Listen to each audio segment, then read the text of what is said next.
From KCRW, this is Left, Right, and Center. 49 are dead in a terror attack on 2 mosques in New Zealand. A suspect has been arrested, and a video appeared on the internet giving a shooter's eye view of the attack. An apparent manifesto from the shooter expresses white nationalist ideologies. How was he radicalized?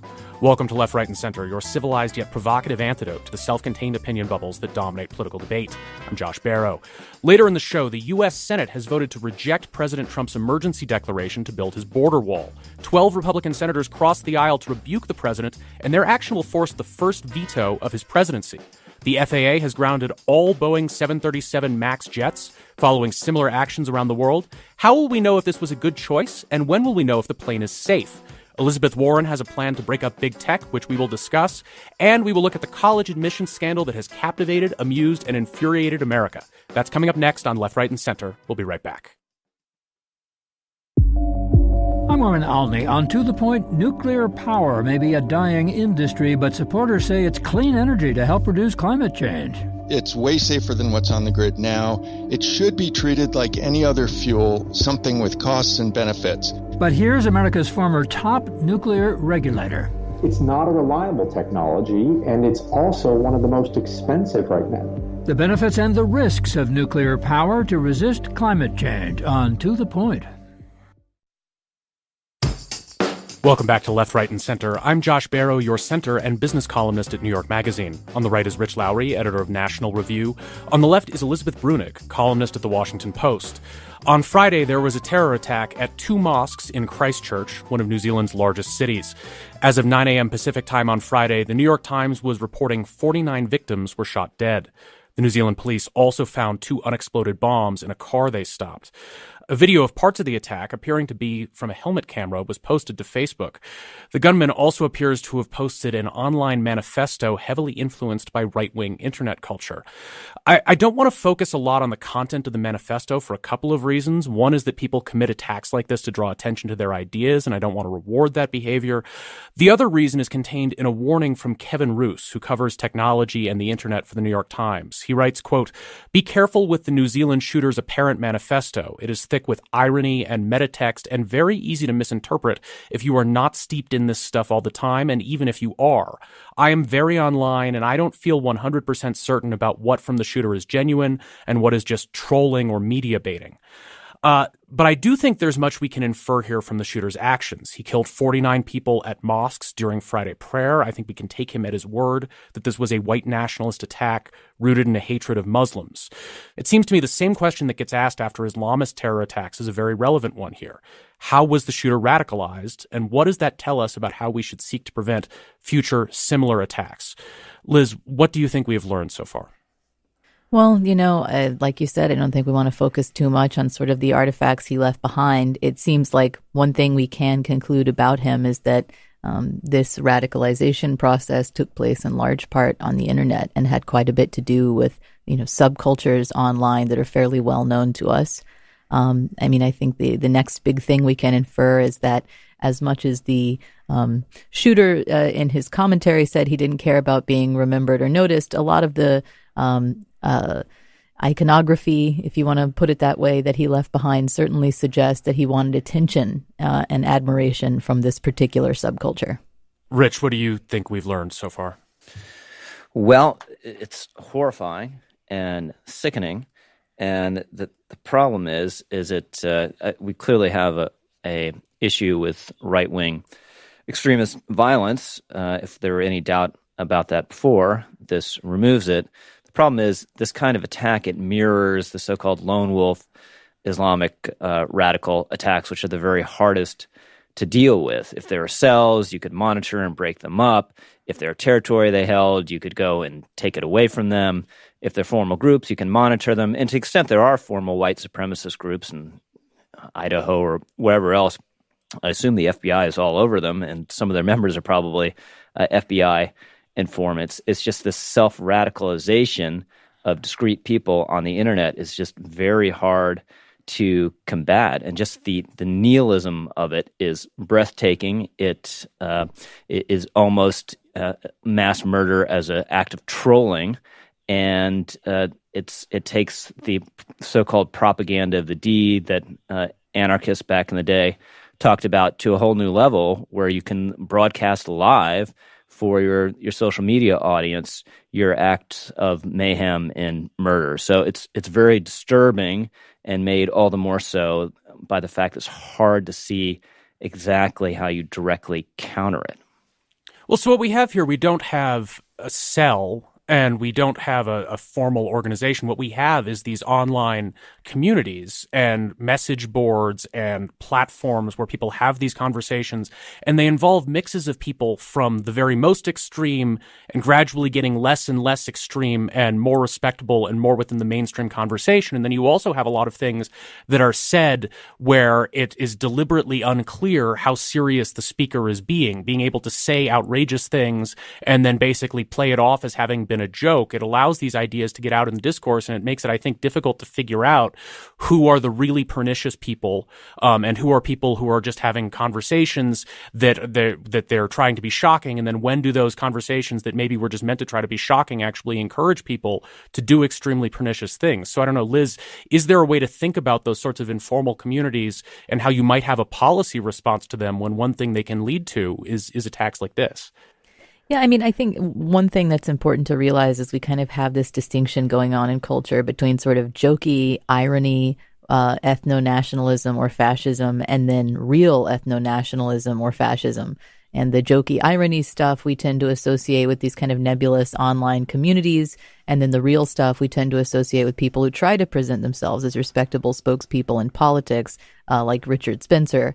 But the reality is that there's never been a division between jokey irony, fascism, and ethno-nationalism and the real thing.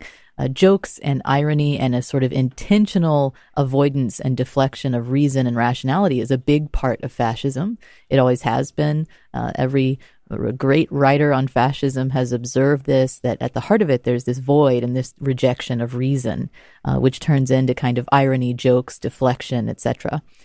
So I think from a policy perspective, this should be sort of a wake-up call for platforms that play host to these kinds of communities, that they're not dealing with a soft or fake or weak form of the real thing. They're just dealing with the real thing fomenting on their platforms. And so I would say at that point, a no platforming approach would be a very good thing. Rich, what do you make of that? I mean, this comes at the same time that you have immense disputes all over the political spectrum about these questions of content moderation on online platforms, and you get people pointing out, gee, there's this obviously pernicious content. You need to find ways to take it down, and sometimes the platforms are trying to do that with limited success. They keep taking down the video from the shooter, which I think is something everyone agrees should not be on the internet, but people keep reposting it. And then there are also things where there are disputes about whether it's the sort of content that should be deplatformed or not. You have people upset that tech companies aren't doing enough, and then you have other people upset that the tech companies are doing too much or they're doing the wrong things. And I think it's a genuinely hard question to figure out both what sort of rules you should have and then how you would possibly enforce those rules once you've made them. Right. Well, you can deplatform them from one place, and there'll always be some other platform that's willing to host it. And eventually, it's kind of like the gun debate. You just run against the Bill of Rights and the First Amendment. And, you know, if you say, go target this mosque and kill these people, obviously that language is not protected by the First Amendment. But things short of that, it's just really hard. And I don't think there's a good ready answer. Liz, what do you say to that? I mean, they will run from one place to another. I think that's absolutely true. I think that, you know, one of the things that big platforms like Twitter and Facebook can do is try to quarantine this kind of rhetoric and these kinds of communities from broader communities, which might be, in some sense, susceptible to the social contagion aspect of them. I think that could be pretty helpful. A lot of these people haven't necessarily been involved for that long. This guy claims he was planning this for 2 years, but not everybody who is being folded into these communities and sort of participating in this rhetorical process of radicalization have been in it forever or died in the wool or are just going to go somewhere else. And I think that if fewer people were exposed, we would see a lot less of this stuff. I think we should talk specifically about PewDiePie. his real name is Felix Kjellberg. He's Swedish. He's the world's biggest YouTube star.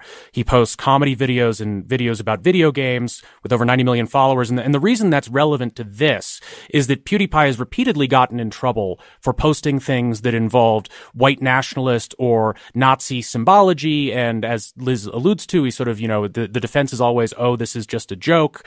But when there have been discussions about, restricting or pushing back on PewDiePie, you have the fact of this 90 million subscriber fan base that it exerts a lot of both cultural and economic pressure to keep the content available. And then you end up with this shooter today saying, subscribe to PewDiePie on his video.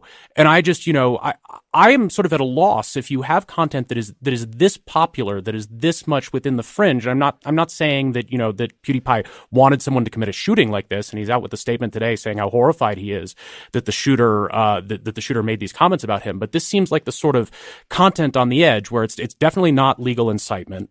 It is definitely engaging in this sort of joking, not joking, fascist commentary. And I have difficulty figuring out, when there are that many people in the world who want to consume it, how you'd possibly restrict it. Liz, what's your thought on that?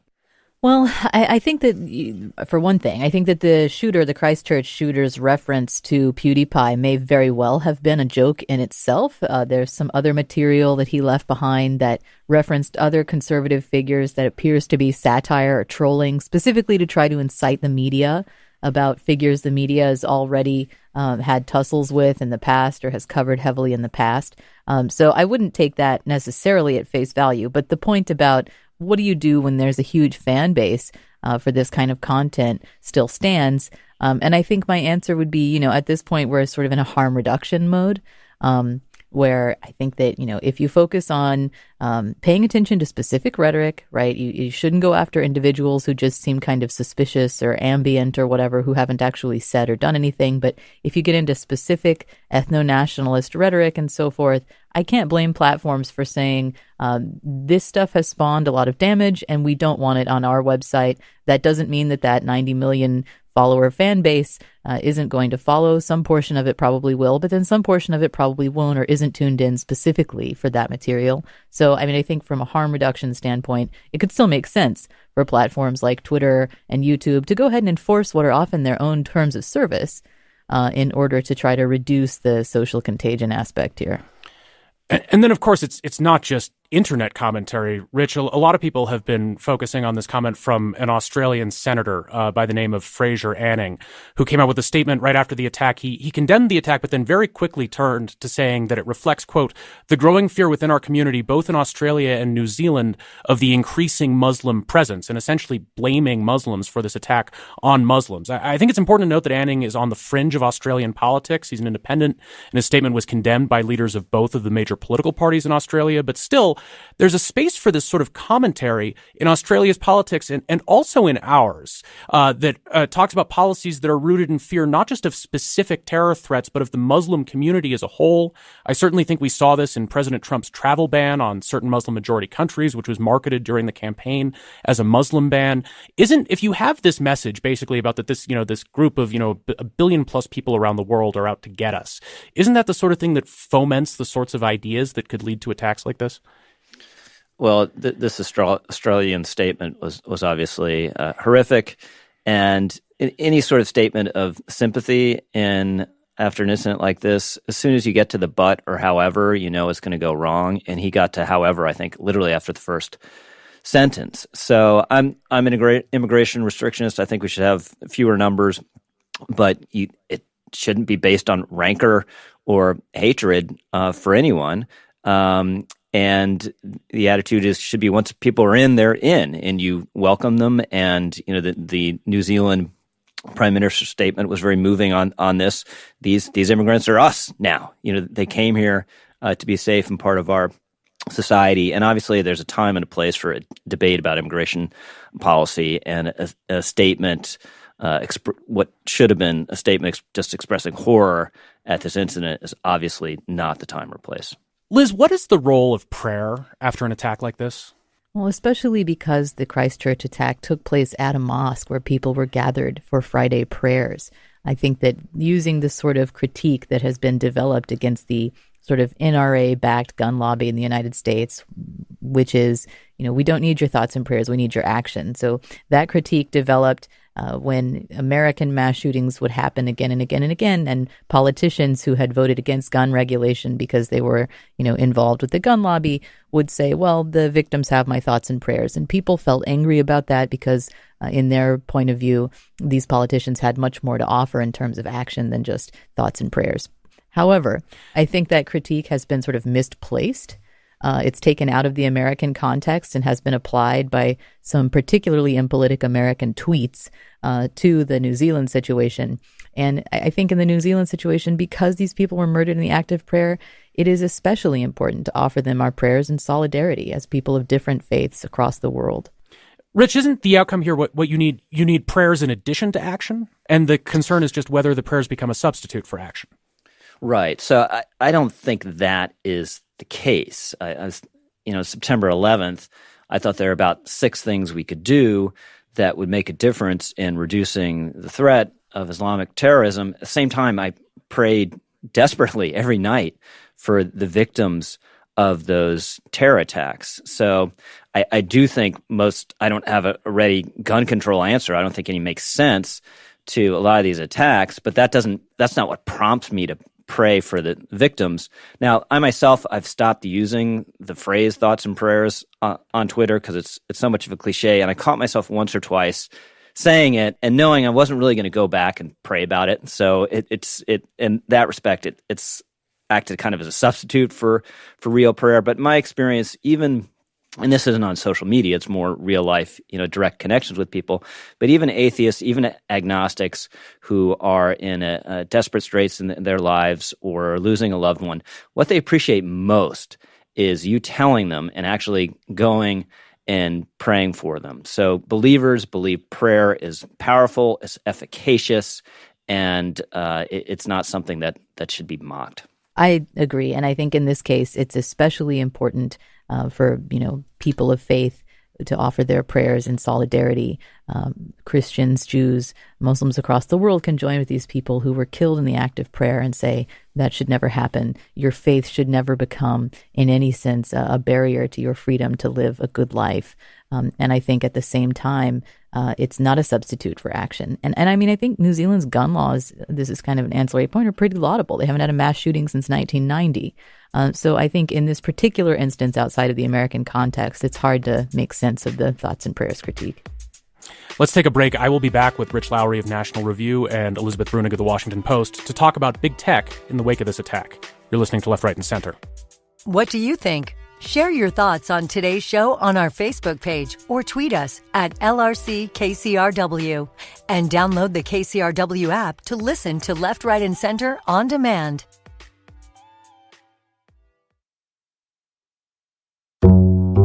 Hey, it's Ken White. 10 years ago, would you have thought that White House legal strategy would be a dinner table topic? Keep up. Every week, join me and Josh Barrow, hosts of KCRW's Left, Right, and Center, for LRC Presents All the President's Lawyers. We're here to help everyone navigate the legal dramas dominating politics today. Get it on Apple Podcasts or wherever you listen.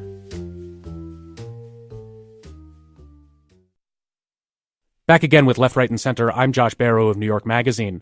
On the right is Rich Lowry, editor of National Review. On the left is Elizabeth Brunig, columnist at The Washington Post. The story of this week's terror attack in New Zealand has implications for at least 2 of the world's largest technology companies. Video of the attack appeared and spread on Facebook, and YouTube, which is a unit of Google, has struggled to keep copies of it off their site. And this feeds into a broader argument that we've been hearing, that these companies are too powerful and that they're not using that power in responsible ways that protect the interests of the public. To discuss that, we're joined by Tony Fratto. Tony is just leaving South by Southwest, the big conference in Austin where the relationship between government and technology has been a major focus this year. Tony's a managing partner at Hamilton Place Strategies in Washington, D.C. He was a spokesperson on economic matters at the White House and the Treasury Department during the Bush administration. Hello, Tony. Greetings from South by Southwest. Yes, thank you for calling in. So isn't this another example? This is the sort of failure that people look at, and it creates a groundswell for the idea that tech companies are not handling these responsibilities as they need to, and that therefore we need to find a way for the government to step in. I think it definitely raises those questions, but I think there's got to be a little bit of consideration for what the tech companies, how much control you want the tech companies to have over all of the content on the internet. And this is a problem we've been dealing with for 10 years now, where there have been concerns from citizens about what people are self-publishing on these platforms. And whenever something goes wrong, there's a view that someone ought to do something about it. And the someones are usually government or the tech companies themselves. And there's concern about having the government make those decisions from many quarters. There's also equal concern that, if tech companies are a certain kind of people from certain parts of the country, there are a lot of people in red states who don't want people in blue states making those decisions, and you have a lot of people in blue states who don't want people in red states making those decisions. So where to draw the lines and how they can establish policies and principles that satisfy everyone and concerns, especially in areas of public safety, are difficult, and I think they're struggling with it. Liz, obviously content moderation is just one of many areas of concern that we have in policy regarding technology, and specifically these large companies. Elizabeth Warren has come out with an increasingly detailed proposal about how she intends to restrict these companies, including forcing many of them to break up into pieces in order to reduce their power. What do you make of this plan? I think it's completely reasonable. I think it's very in keeping with what Warren's approach has been all along to sort of regulating the excesses of capitalism away. I think that one of the biggest barriers between these sort of big companies and the justice that we'd like to see is that they're under prosecuted. Ralph Nader wrote an open letter in the wake of this Boeing crisis where he pointed out that there are just regulations that aren't being enforced, and that oftentimes these huge companies just aren't held to the same level of accountability as smaller companies or individuals. And so I think that just enforcing the existing laws along with, potentially breaking up these giant firms would definitely do a lot to reduce the exorbitant amount of power they wield. Yeah. So, Rich, this is not something that the government has never done before. It's essentially an urge to return to an era of stronger antitrust enforcement, when the government broke up companies like AT&T and Standard Oil way back in the day. Is there merit to that idea that sort of these companies, they end up with too much market power, they're dominant in one space, and they can use that to squeeze their competitors in another space, and that we would have a more dynamic economy if these companies were in smaller pieces? No, I don't think so. I think this is a completely insane proposal. It's the justifications for it full of errors and misapprehensions.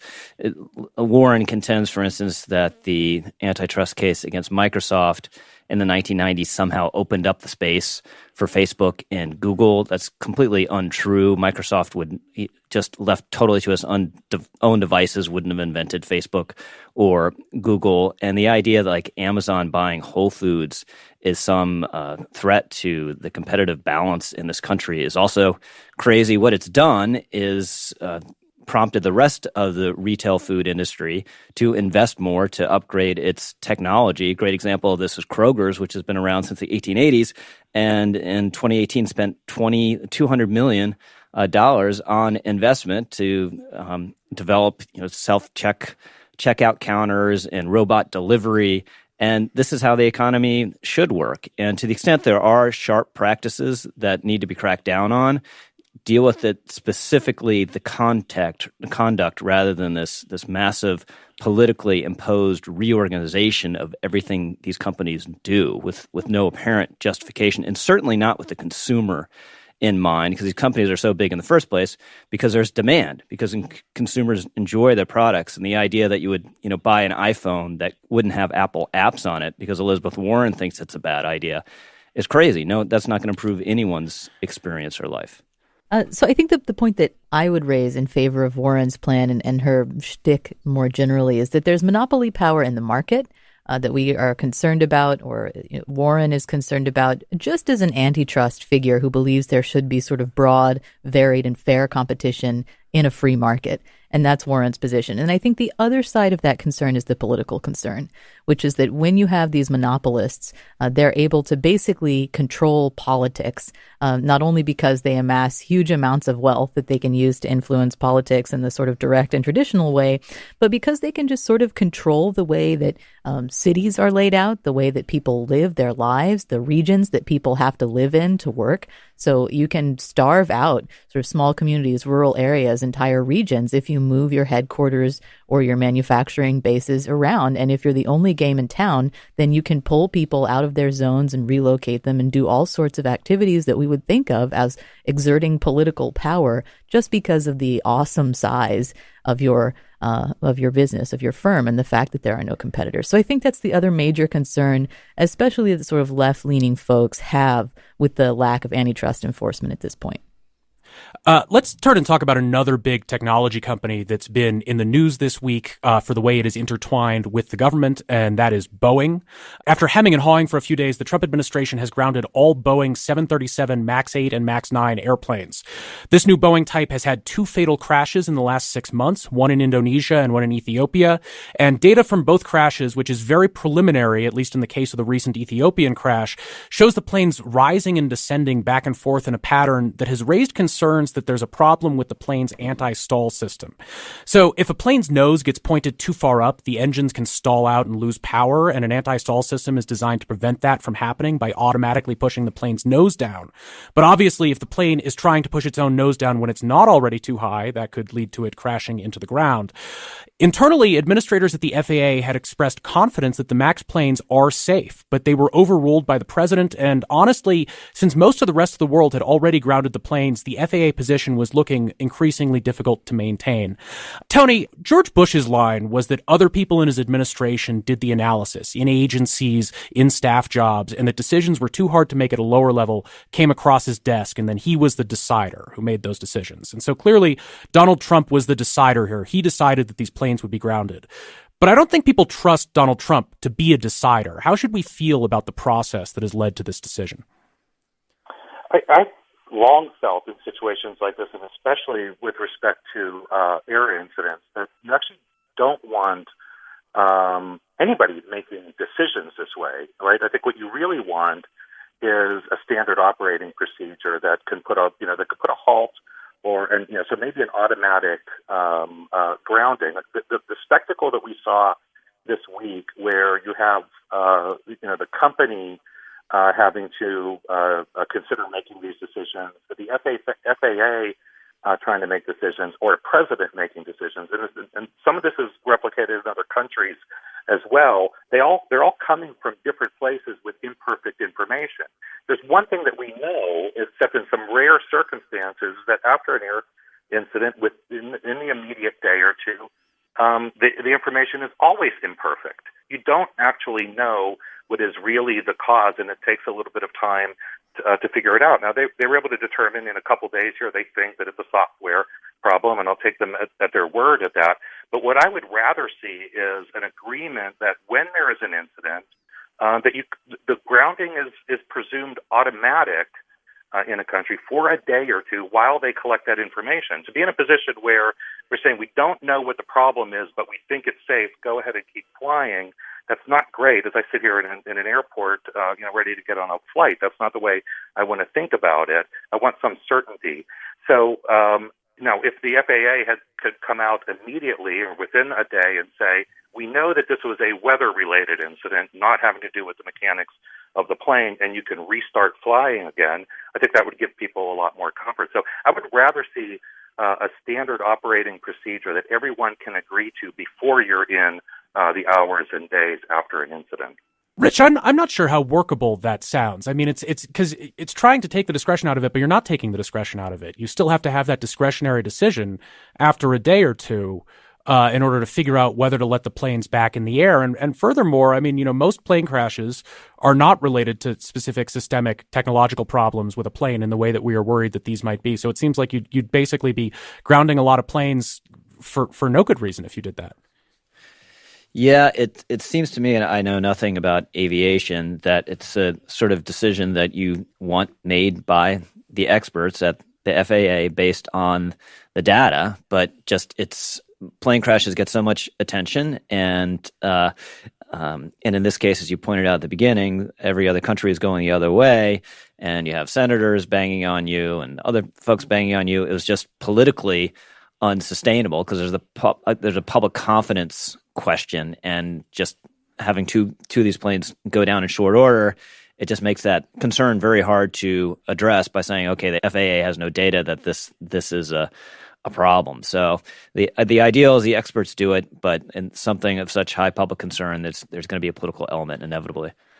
Well, and Liz, there's a couple other issues I see there with that. One is that the president has not named a permanent head for the FAA more than 2 years into his administration. So you don't have the authority there that you would normally have. And then the other thing is that Boeing is sort of the closest thing the United States has to a national manufacturing champion company. When we talk about U.S. exports, Boeing is itself a really large fraction of that. And so I think people always worry about the extent to which regulators who are trying to regulate safety also have to keep in mind the economic importance of Boeing.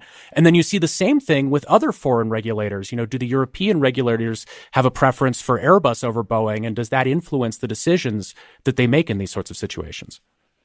Right. And I would think that for American industry, highly regulating Boeing and making sure that there aren't crises of public trust like this, which pose a real threat to Boeing's ongoing productivity in the market, would be, a top priority. So appointing a head of the FAA, making sure the regulations on the books are workable, that they're up to date, and that they're well enforced by the FAA, the airline industry, the pilot unions, and so forth.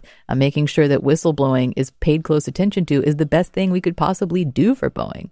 So regulation is something that we can use to ensure that, sort of great American industry, if you want to look at it that way, stays competitive instead of letting crises like this happen and the public lose trust. And especially where it comes to air travel, like Rich, I'm not an expert in aviation. And once the public loses trust or confidence in something, a company that has that much direct sort of control over your life, I think it's very easy to see their fortunes decline pretty precipitously. So regulation's a good thing, as usual. Tony, what do you make of the role that Boeing plays here in this policy conversation? How difficult is it to achieve appropriate regulation for the public when you're dealing with a company that of this economic importance and political influence? Yeah, it is an important company, and it's producing all of in lots of states around the country. There are very few aircraft manufacturers in the world, and these are highly sophisticated planes. The president talked about, we don't want the planes are maybe becoming too complex, and what we've seen, actually is that as these planes have become more complex, they actually become a whole lot safer. So they are safer. They are making better products. They are in a competitive situation, but there aren't, because of the economics around building these very, very big things that require, space and a lot of technological innovation. You basically have 5 countries in the world. You have the countries in Europe. You have the United States with Boeing. You have Embraer. You have Brazilians making planes, and you have China interested in going in a very big way in plane building.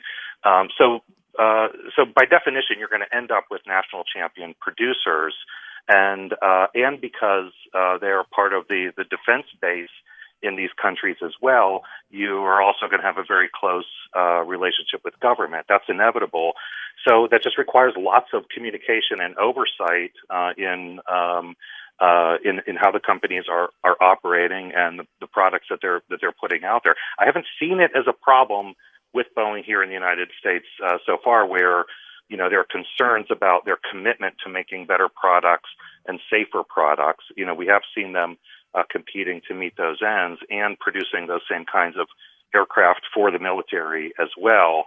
So that hasn't been a problem yet, but it's something that you always want to keep an eye on. Tony Fratto of Hamilton Place Strategies in Washington, D.C. Tony, thank you for joining us. Thanks, Josh. Still with me are, on the left, Liz Brunig of The Washington Post, and on the right, Rich Lowry of National Review. And now it's time for Tweets of the Week. Sometimes it only takes 140 characters or maybe 280 to distill the spirit of the week. Liz Brunig, what's your tweet of the week? This was from Julio Rosas, who was commenting on a clip of tape of Beto O'Rourke, who just entered the 2020 melee. Beto on rural broadband. They can't go to Tinder and find a date tonight to find that special person who's going to make the difference in their lives. Rich Lowry, what tweet struck you? So Liz will be very pleased that I also have an anti-Beto tweet from a guy named Neon Taster, and he's tweeting about a headline which was, Beto O'Rourke, the Texas Democrat who almost unseated Ted Cruz, is running for president, and he comments, what a weird way to say lost to. My tweet of the week is actually a series of tweets from Ken White, who's my co-host on All the President's Lawyers. Ken got into it a little bit with Michael Avenatti, a lawyer you might have heard of. Michael Avenatti was upset about something that Ken had said about him on Twitter. He took exception, and he actually called Ken up on the phone to yell at him about what a nobody he is and how everybody talks to him all the time about what a nobody Ken White is, because that's what people do about nobodies. My favorite tweet in the stream is a great burn that Ken got on Michael Avenatti. Avenatti told Ken that he was living rent-free in his head, and Ken said back to him, well, it would have to be rent-free, wouldn't it? Avenatti, you will recall, got evicted from his office for non-payment of rent. I've been talking with Liz Brunig of The Washington Post and Rich Lowry of National Review. We will be back to talk about the president's emergency declaration and the veto he will have to issue to protect it. You're listening to Left, Right, and Center. Join the conversation on our Facebook page or tweet us at LRCKCRW. Stream all episodes of Left, Right, and Center and other great shows at kcrw.com/podcasts. Back again with Left, Right, and Center. I'm your host, Josh Barrow. On the right is Rich Lowry, editor of National Review. On the left is Elizabeth Brunig, columnist at The Washington Post. On Thursday, the U.S. Senate voted to reject President Trump's declaration of a national emergency to secure funding for his border wall. 12 Republicans joined all 47 Democrats to oppose the declaration.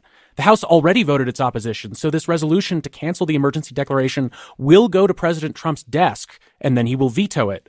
Rich, the lead up to this vote was sort of weird in that the president was clearly annoyed that Republicans in the Senate were not falling in line, but he also didn't seem to do very much to court their votes.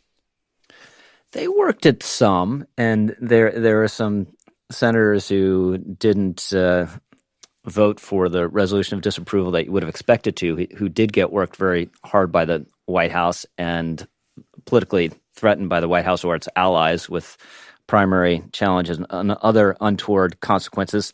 I was a bit surprised it went so high. 12 Republicans seemed high to me. I would have guessed more like 6. But obviously the ones that stand out who didn't vote to disapprove are Tom Tillis, who made such a big deal of the need to disapprove, wrote an op-ed saying how wrong it was of the president to go about this way, and then at the end just pulled up short. And then Ben Sasse, who labels himself a constitutional conservative and obviously has been so critical of Trump and so sanctimonious about it at times, also didn't vote for the resolution with a justification that felt pretty pretextual, that just seemed to be a sign that he might be more serious about running for re-election and winning a primary than we thought before the other day.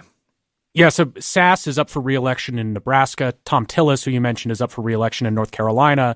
And I think they both have to worry about, if they voted to disapprove the president here, would they have to worry about a primary challenge? Tillis also has to worry about a competitive general election. Rich, you said you think they were threatened. Do you know that's what happened here? Do you know what the threat was from the White House?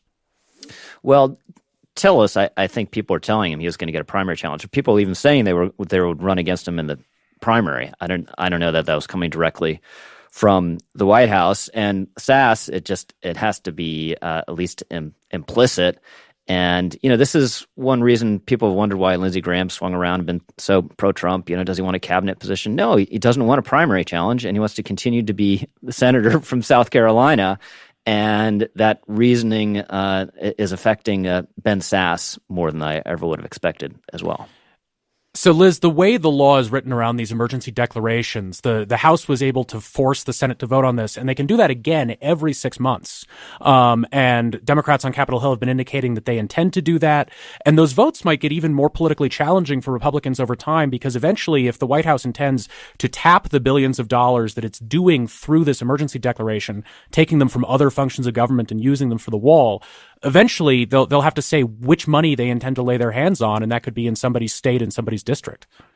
Yeah, and I think that there are other ways in which this could be sort of dangerous for Trump. There's definitely a sort of popular sovereignty issue here. If Congress is against it, and that's written into the Constitution as one of the ways that we constrain tyranny, then Trump vetoing it certainly seems to militate against the sort of story he tells about being the true representative of real popular sovereignty in the United States. On the other hand, I also think sort of long, complicated battles inside the government can help Trump, because the flip side of his narrative is that government is helplessly effete, complicated, corrupt, inefficient, and he's the only person even trying to cut through it. So as far as he can advance this as a sort of pageant of him trying to cut through tedious governmental red tape and cast Congress as sort of permanently miring him in a bunch of mixed up policy angst, I think that could help him. You know, you would think, Rich, I mean, when you look at Democrats, there's a real mentality in the House that, you know, when we don't need your vote, go ahead, vote your district. Go tell people that you didn't want Nancy Pelosi to be speaker. Be accountable to the electorate that you're there representing, and make sure to win your election in a district that might not be as liberal as San Francisco. You would think that since the president can issue this veto and can get this emergency declaration through Congress, assuming that the courts don't block it, you'd think it would be in his interest to go to somebody like Tom Tillis and say, hey, if you feel you need to vote for this resolution of disapproval so that you can go into your competitive general election and say that you stood up to me, go ahead and do that. You would think that would be smart politics for somebody who wants to maintain a Republican majority in the Senate. Yeah, well, that's not the way he thinks about this. And a lot of people warned him not to go down the route of the national emergency, not on principle, just out of the practical effect that he'd be creating this kind of wedge issue against his own party and putting a lot of senators who might have tough re-election battles in an even more difficult space. And he did it anyway. And even though this money may never really come into play, the sequencing is it would be the last to be spent. And by the time you get there, you know, we're in another appropriations cycle, and he presumably getting something more to add to the money he already has. So it seems as though he liked the idea of declaring this an emergency, the drama of it, how strong that feels, and that was more important than any other consideration, certainly practical political considerations. Liz, do you find it weird how the immigration fight has sort of receded from the center of American politics? I mean, we have this fight over this moving a few $1 billion around in the federal budget in order to build this wall that I think people tend to talk about as mostly expensive symbolism. Both, you know, you have changes in asylum policies and detention policies at the border from the administration. You had big ideas that Trump and his top advisor, Stephen Miller, had about how they wanted to change the legal immigration system to allow a lot less of it. And it just feels like that conversation is not as central as it was over the last 2 years. Yeah, well, I mean, part of it was that the midterm passed. You know, it is true that the Trump administration is still planning on, or says they're planning on, closing immigration operations, shutting down centers that process visas and so forth. And so that's a serious problem. But I do agree that rhetorically it's kind of receded. And one reason might be that Trump and especially his advisors count on it as kind of a reservoir of electoral energy, which means we'll probably see it come back again as 2020 draws nearer. I agree with Liz. The border will be a big campaign issue, and made more so by the stark and growing divide between the two parties on immigration enforcement. But the interesting thing here is just how up in the air Trump seems to be about legal immigration, where he has in the past stated as his official position that we want to have less of it, but has lately been out in public saying we should have more of it. And I think that's a sign that there could be a Jared Kushner crafted Trump comprehensive immigration reform package unveiled for the election that would be an attempt to move him to the center. Finally today, I want to talk about the college admissions scandal that has gripped the nation. About 50 people were charged in a scheme to fraudulently obtain admissions to highly selective colleges. Part of the scheme was to cheat on standardized tests by paying proctors to take students' exams for them or to change their answers. The other part of the scheme was to bribe college athletic coaches to falsely designate students as athletic recruits. This involved creating fake athlete profiles for these students, in some cases actually photoshopping their heads onto the bodies of real athletes. People arrested in the scheme include the actresses Felicity Huffman and Lori Loughlin, Loughlin's fashion designer husband Massimo Giuliani, William McGlashan Jr., who is a partner at the private equity firm TPG, and many others. Liz, what have we learned from this?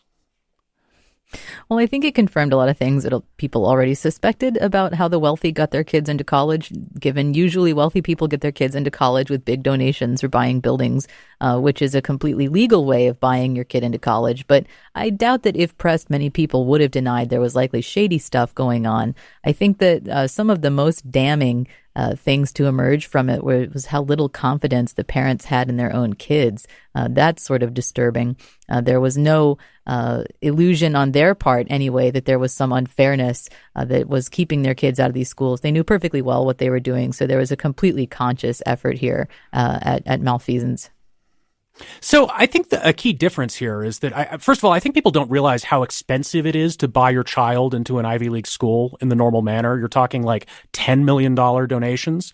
And what the colleges would say about this is $10 million is a lot of money, and we do a lot of really good things with that money. And this is a thing that provides financial resources that allows us to admit other students for free or at a much reduced price. It supports valuable research that we as a charitable institution are doing for the benefit of society. And so, Rich, what do you make of that? Has sort of high-priced admissions corrupted the system and created a situation where people feel okay doing this sort of thing, or was what the college is doing really morally defensible, and then this is just a crime against the colleges stealing these slots that they had hoped to sell for a lot more money than these people sold them for on the black market? Well, one issue, right, was that they didn't want to go down the route of donating to the colleges because it wasn't guaranteed. You know, your kid's going to get an additional look, but there's not a guarantee that he or she's going to get in. Whereas going down this illicit route was made it much more of a certainty when you're directly, bribing people and buying them off. I mean, this just goes to the decadence of an element of our elite. They don't feel as though they have to play by the rules of everyone else. They're entitled. They are shallow. They are disgusting in every way. But I think kind of the big factor here is just the overemphasis in our society on credentials. Some of these kids getting into schools, including the social media star who got into USC, basically explicitly said, I'm not here for the studying, right? I'm here to party and to have a USC diploma at the end of it. That she didn't say that part, but clearly that's what her parents were thinking of, just being able to say she was at the school and that she graduated at the school at the end. And if there's one thing I wish we could do is just get beyond that emphasis on credentials, have other ways of valuing people and signaling their worth beyond going to certain schools or beyond going to any school necessarily for 4 years. There should be other ways for people to develop themselves and to signal to the rest of the society that they have merit and they've worked hard and they're disciplined and they can do important work in this country besides that. Liz, what would a fair system for this look like to you? I think that almost any way you come up with of sort of ranking human worth, the rich are going to find some way to game, right? So if it's college, they'll find a way to game college. If it's beauty, they'll pay for surgery on their faces and bodies. There's no way to keep them from gaming any system of ranking merit or value. So the only thing you can do, I think, is just tinker with end outcomes. Reduce inequality through the kinds of programs that make sure that being lower down on the credential scale, however it's laid out, doesn't mean a life of poverty and misery. So, Rich, what could be done to reduce an emphasis on credentials? I mean, the government doesn't come out and tell you, focus on credentials, or at least not in that explicit a way. So how could you have that sort of societal change that would make it less important to grasp one of these, limited numbers of diplomas that you can wave around to get ahead in life? Yeah, so it's not a government thing, it's a culture thing, and it's very hard to change. But one is to value people who work with their hands rather than people who work with symbols the way we do. Two, it would be changing, I think, the way high school works, changing to have more robust apprenticeship programs the way they do in other countries. So if you're a kid who, ultimately, is going to be a mechanic or a plumber, you don't feel as though you have to go to check the box of 4 years at college in order to, be someone with inherent worth and merit in our society. You have a lot of people who go and do that, and they go get degrees that aren't worth much, and they might spend a lot of money and accrue debt to do that when their degree is really not going to get them anything. It's not going to further their career. It's just that almost every job people require, ask for a 4-year college degree, even if it's not necessary. So how you change that, I'm not sure. It would be a big cultural shift, but I think it'd be one that'd be very healthy. Liz, we talked last week about the under-prosecution of white-collar crime, and one thing that stuck out at me reading the transcripts of the wiretapped phone calls that were part of this indictment is that it didn't seem to me like it occurred to a lot of these people that they might ever be indicted for this, or even that they were engaging in a criminal activity. They certainly thought that it would be embarrassing if it were discovered that they had made these payoff payments, but it struck me that these people were not afraid of the criminal justice system, and I think this high-profile indictment may actually help with that it definitely sends home the message that if you do this sort of thing, you might be arrested and put in jail for it. Yeah, I think the indictment is definitely a good thing insofar as it will probably have deterrent effects. And also what they did was unjust and they should be held accountable and shouldn't be spared that just because it's not the kind of crime we typically think of when we think about crime, right? It's not drunk driving or theft or something like that. At the same time, one of the constants of crimes is that people think they'll get away with it. And as we've talked about with the comparably low prosecution rates for white-collar crime is oftentimes rich people do just get away with it. They're not wrong.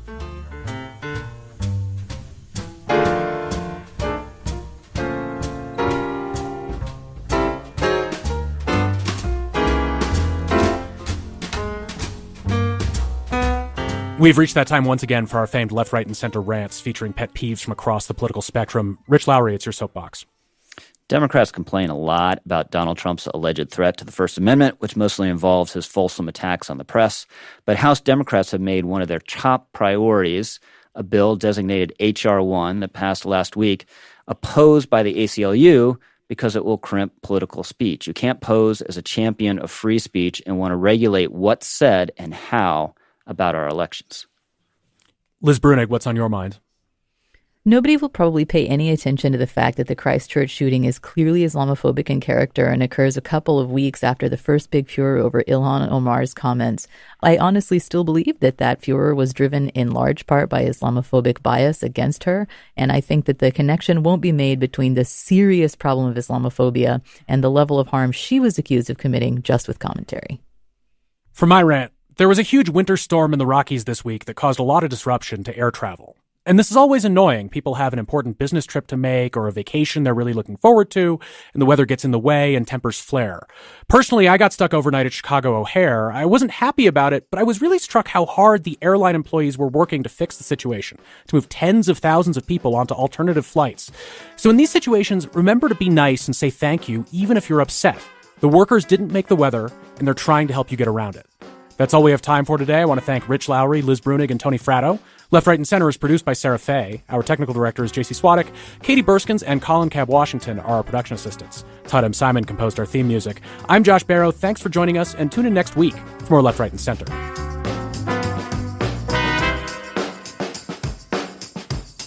Download and subscribe at kcrw.com/LRC, the KCRW app, or wherever you find podcasts. Left, Right, and Center is produced and distributed by KCRW.